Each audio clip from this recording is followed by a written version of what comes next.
ప్రార్థన జీవితం ఎంత, నీ దగ్గర నాకు ఉన్న సహవాస అనుభవం ఎంత, నీ దగ్గర ఇదిగో నా భక్తి జీవితం ఎంత, నీతో నాకున్న పరిశుద్ధ జీవితం ఎంత అని ఎప్పటికప్పుడే మనల్ని మనమే ఏనాడైనా పరిశీలన చేసుకున్నామా? ఈ రాత్రి పరిశీలన చేసుకునే అవకాశం ప్రభు మనకిస్తూ ఉన్నాడు. ఈ రాత్రి సరి చేసుకునే భాగ్యం దేవుడు మనకిస్తూ ఉన్నాడు. కనుక ఆనాడు వాక్యం అనే బాణం వారి హృదయంలో నొచ్చుకున్న వెంటనే వారు రక్షించబడ్డారు. ఈ రోజు మనం రక్షించబడుతున్నావా? మారు మనసు పొందుతున్నావా? యేసుక్రీస్తు నామం పేరిట ఇదిగో మనము బాప్తిసం పొందుతున్నామా? ఆలోచన చేయి. దేవుని వాక్యం సెలవిస్తూ ఉంది, మనం రక్షించబడాలని ప్రభు కోరుకుంటూ ఉన్నాడు. హల్లెలూయా. ఇశ్రాయేలు ప్రజలకి దేవుడు ఒక అవకాశం ఇచ్చాడు. ఏంటో తెలుసా?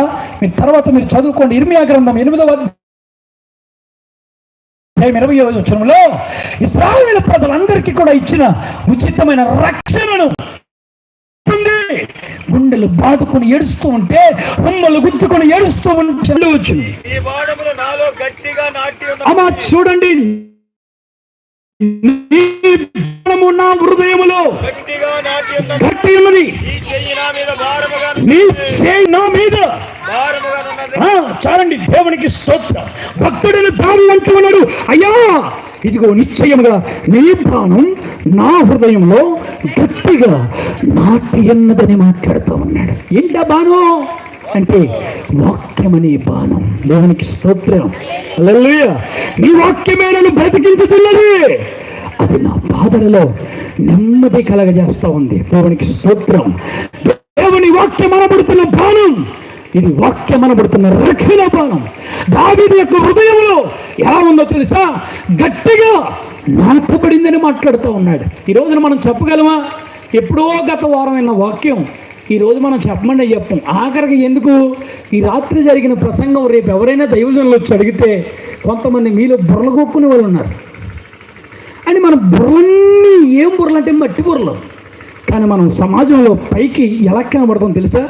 నన్ను మించిన తెలివైన వాడు, మీరు చెప్పేస్తారు గొప్ప తెలివైన వాళ్ళు మీరు, నన్ను మించిన జ్ఞానవంతుడు ఒకడు లేడు, నన్ను మించిన తెలివైనడు ఇంకొకడు లేడు అని మనం అనుకుంటాం. కానీ అది దేవుని దృష్టికి వెర్రితనంగా కనబడుతూ ఉంది. దేవునికి స్తోత్రం. పౌలు గారు అంటాడు, నిశ్చయముగా ఇదిగో నీవు వెర్రితనంగా అనుకుంటున్న ప్రతిదాన్ని కూడా నేను ఘనముగా చేయడానికి ఇష్టపడుతూ ఉన్నాను. నువ్వు ఘనంగా ఎంచుకున్నది ఏది కూడా నేను దాన్ని ఘనంగా ఎంచను, నీచంగా. దావీదు నిశ్చయముగా తన హృదయములో దేవుని వాక్యం అనబడుతున్న బాణం గట్టిగా నాటబడింది. కనుకే తన జీవితంలో పాపము చేయటానికి అవకాశం వచ్చిన, పాపము చేసిన దేవుని పాదాలు పట్టుకొని దొర్లి గుండెలు బాదుకొని ప్రభు దగ్గర ఒప్పుకొని విడిచిపెట్టాడు. గనికి కనికరించబడ్డాడు. తన యొక్క సింహాసనాన్ని తరతరాలు కూడా నిశ్చయముగా స్థిరపరిచాడు. గట్టిగా చప్పట్లు కొడుతూ దేవుని హల్లెలూయా. నువ్వు చేసిన పాపం దేవుడు చూడగానే నువ్వు చేసిన పాపాన్ని ఎంతవరకు ఒప్పుకొని విడిచిపెడుతున్నావు అని మాత్రమే దేవుడు చూస్తాడు. హల్లెలూయా. పాపములో ఉండి పరలోకం వెళ్ళటం అసాధ్యం, డబ్బుతో ఉండి పరలోకం వెళ్ళటం సాధ్యం. ఇది వాస్తవం. నీకు ఎంత జబ్బున్నా, ఆఖరికి మరణకరమైన వ్యాధి నీకున్నా, పాపము లేకుండా ఉన్న వ్యాధిలో ఉన్నప్పుడు పరలోకం నువ్వు సులువుగా వెళ్తావు. ఆఖరికి నీ హృదయంలో ఉన్నది చిన్న పాపమైనా, ఏ వ్యాధి లేకున్నా, ఏ రోగం లేకున్నా, నీ హృదయం అనబడుతున్న అంతరంగంలో ఉన్న పాపాన్ని బట్టి నువ్వు పరలోకం వెళ్ళటం అసాధ్యం.